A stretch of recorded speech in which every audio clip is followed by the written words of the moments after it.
Hey, ladies and gents, we are back with a TL1 LPC Mastery game. We got Exortus playing the new Tier 8 Premium. I just did the review on this tank, and I liked it.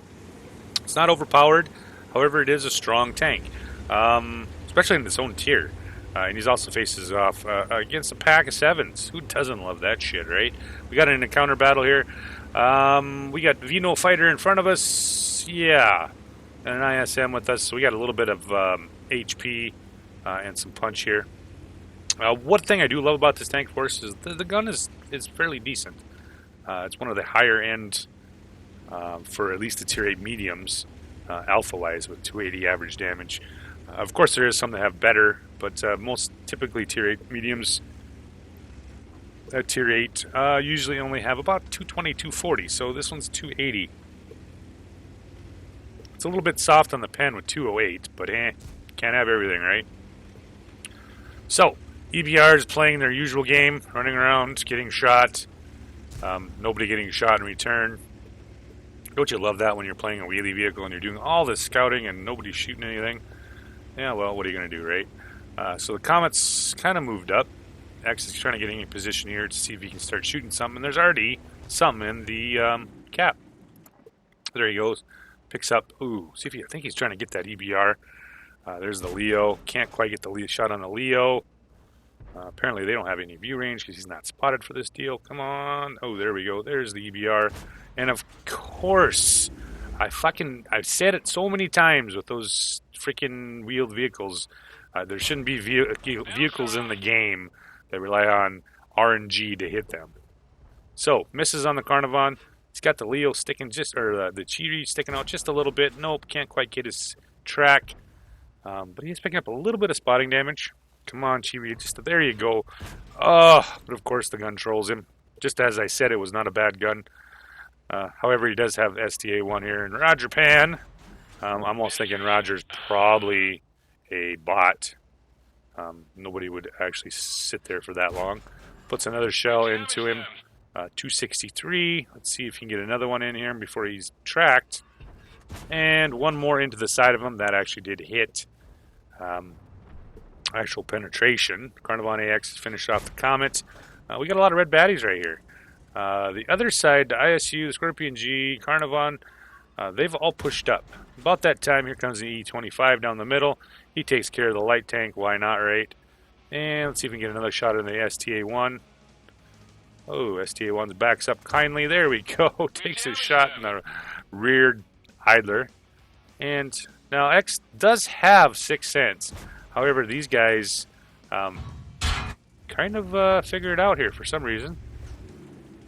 Possibly. Or it was one of those weird situations where the actual 6 cents didn't go off. Now, E25 has stormed middle. Killed the light tank. And we're going to see a little bit of action here shortly. They've knocked off a fair amount. It's still 4-5 right now. Chiri's playing there. There's the Leo. Come on. X is trying to work a little bit of angle here. E25 has killed the GW. And the other side doesn't seem to be doing too hot. Tiger C, now they're just a Scorpion G. They've pretty much blunted into that disaster down there and died in a spectacular fashion.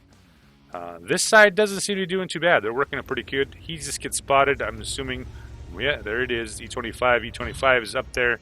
Is there a fucking person that plays E25 that does not span APCR? I mean, honestly, and that's the thing about the E25. Without premium consumables and premium rounds, that tank's shit. And people just like, well, that's super OP. No, it's only super OP unless you have, like you said, premium consumables, premium ammunition and all that kind of stuff. Otherwise, that it's just kind of, Puts a nice shot in for 255. Now, I thought this was the typical Roach approach. We're going to just come right down in here and ram into everybody, but he doesn't. Oh, he can't quite swing it. He's going to have to pick him up here again in a different spot. E25. I don't know if this was an attempt to... I honestly don't know what the fuck that was. I could have seen if that would have been a, like, you know, an attempt to get spotting or something like that. Picks up the Chiri. Can't get the shot on the Chiri. Let's see if we can get in close enough and see if we can work that Chiri over a little bit. Frackin' Toaster's up on top. He puts a nice 191 into him. There's the IS as well on the top. They've moved it. Keep getting reset. There we go. He's not pulling up high enough for the IS to get a shot. And in the position that he's in right now, this poor Chiri has no chance. Nope, bye-bye. Thanks for playing. It's 9-9 right now.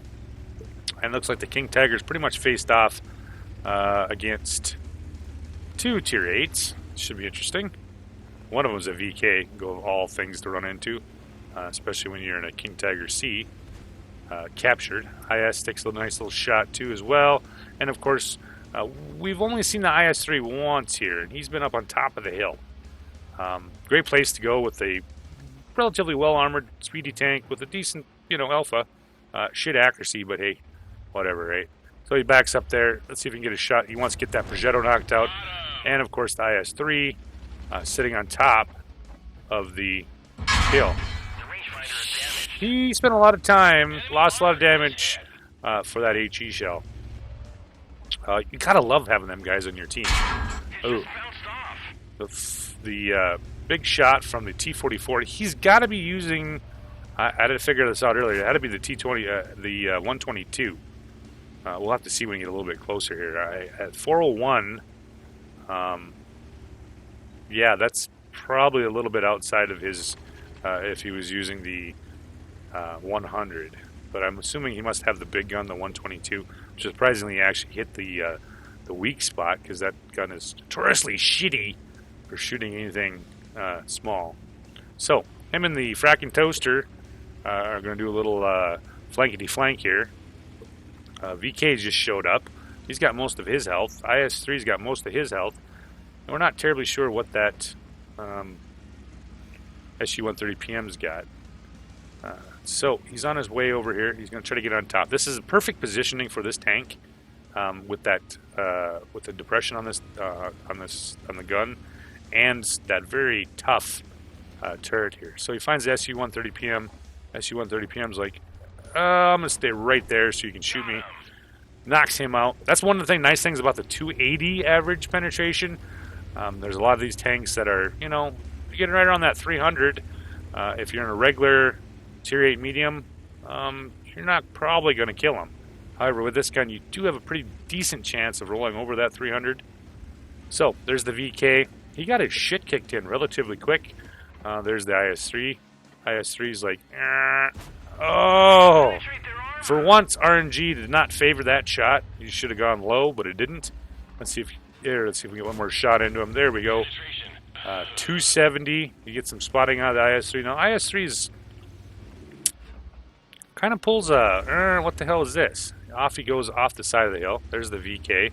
And there's 55 seconds left. So, he's pushed in. Let's see if he can get a shot in here. Yeah, that looks like the 122 on the T-44. And he's trying to get to IS. He needs his 44 seconds left. Can you get his shot in on him? Oh, not quite. All right, so he switches to HE shells. He's going to try to reset the cap with 30 seconds left. So that means he doesn't really have to actually, hit anything worth a damn. There we go. Gets 112. And the IS-3 is still spamming HE shell. He could have ended his life right here, but by firing HE, nope. 122. It's not too bad of a damage for the 90 mil. Still with the HE. I think he is trying to at least get a shot possibly in that T-44. However, he's like, fuck it. I'm switching to the premium round. T-43 comes around the corner. There's 30 seconds left on the cap. See if we can get a shot in him. Never mind. T-43 finishes him off. Which is going to kind of do a pretty nice job right here by splitting their attention. So he pulls over. Ooh, nice shot. 299 in the IS. And we have the IS-3 and the T-44 left. Let's see if he can get the IS-3 from behind Sergeant Rocks. There we go. And that leaves the T-44. T-44, like I said, is now with that the 122, he has a really shitty long reload. Doesn't matter. So 3893 showing. He ends up with 4,168 damage and a bunch of medals. He's got the high caliber, Top Gun, Defender, and I do believe he ended up with a steel wall with 11 shots taken. So, well played. Thank you for the game, X. You guys have a good night.